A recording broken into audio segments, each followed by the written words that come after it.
Here, just a couple things around the federal side and some descriptions about what Prop 215 did. It allowed an affirmative defense on the state side, and basically the state side only. It's still illegal on the federal side. There's no question about that. I could ask you just for the record, and there's a lot of people listening Sure. on the internet, your employer and kind of your background. Sure. My name's Tommy-Lanier. I'm the director of the National Marijuana Initiative that supports the high-intensity drug trafficking area program.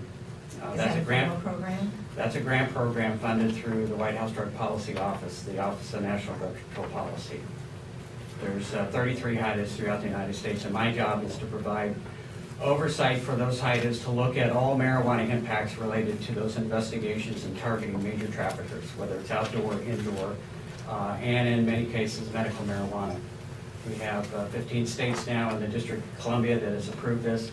In each one of those states that I go into, we see some of the issues related to the proposal of dispensaries. Now, a couple of years ago, there were new guidelines signed by the Attorney General Brown here in California that provided some direction for the elimination of dispensaries. Dispensaries are illegal even under the state law.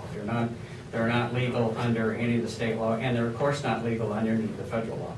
Cooperatives and collectives are legal for nonprofit purposes under the state law, provided that they meet certain guidelines within that those guidelines that were set up by the Attorney General. Under the federal law, they are illegal.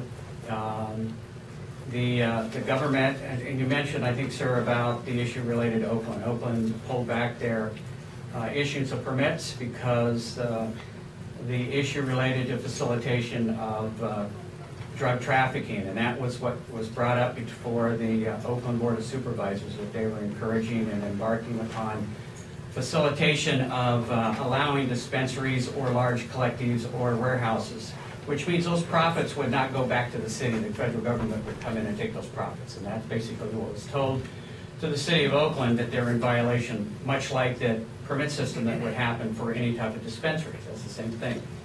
You're faced with the issue at hand about facilitation of permits issued for dispensaries, which is something that I'm not sure that that's what local governments want to get into.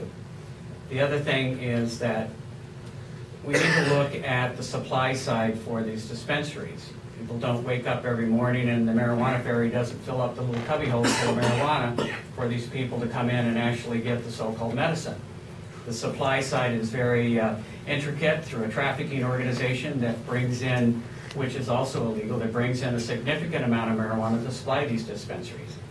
Comes in the back door about $2,500 a pound, and it goes out the front door about $11,000 a pound. So that to me is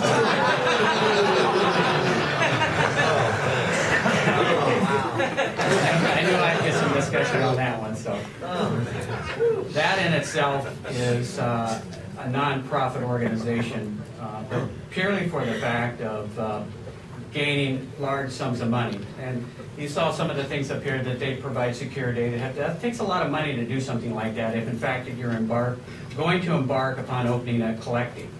Again, dispensaries, even on the state side, are illegal, so terminology has to be set straight. But there's a lot of money involved in that, and the proceeds come from the exploitation of the medical side, about using these people who have a pain management problem. And that's the bottom line with this, it's pain management. The individuals who come in seek marijuana because they believe they have a pain management problem. Now, we have hundreds of drugs out there that are either over-the-counter or prescribed by doctors that can manage 99.9% of those pain management issues.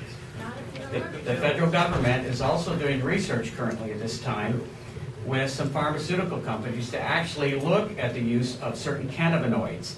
The problem with today's marijuana is that the THC is much higher than the cannabinoids that really do provide relief. And yes, cannabis does provide relief under certain circumstances. But in the smoked version, it does not. We don't smoke opium, we don't smoke Vicodin, we don't smoke OxyContin or those drugs.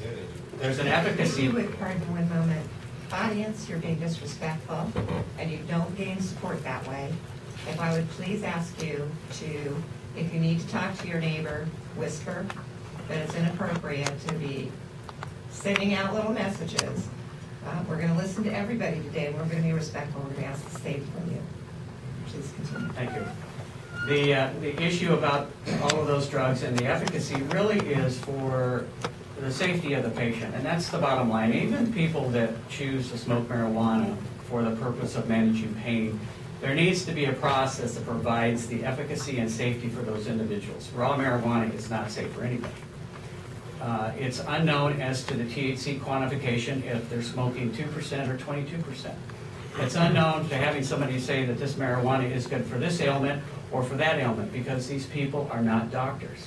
It needs to be set up through a medical process in order to do that, and the safest way to do that is to have a doctor who's going to give you first prescribed medicines that can really deal with the issues at hand about your pain management.